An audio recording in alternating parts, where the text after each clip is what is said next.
Un matin, je me suis réveillée enveloppée d'une obscurité si épaisse que même le lever du soleil semblait lointain et irréel. La dépression avait tissé autour de moi une toile de désespoir, me laissant sans force ni espoir. Chaque jour était une bataille silencieuse, où mon esprit était à la fois mon pire ennemi et mon seul compagnon. C'était comme si je marchais dans un tunnel sans fin, les murs se resserrant autour de moi, menaçant de m'étouffer sous leur poids invisible. Pourtant, au plus profond de cette obscurité, une petite étincelle de curiosité s'est allumée. Cette curiosité, c'était une question simple, et si je pouvais trouver la lumière en moi, malgré tout cela? J'ai commencé à chercher des réponses dans les livres, des histoires de ceux qui avaient survécu à l'impensable.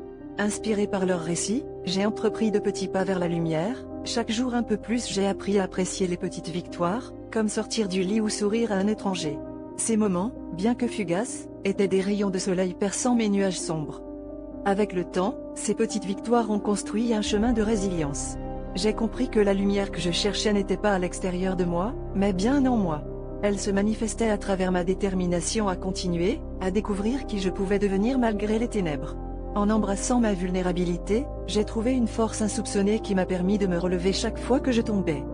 Aujourd'hui, en regardant en arrière, je réalise que la dépression, bien qu'effrayante et douloureuse, m'a offert un cadeau précieux, celui de la résilience. Chaque bataille que j'ai menée a renforcé ma capacité à me relever, à me réinventer.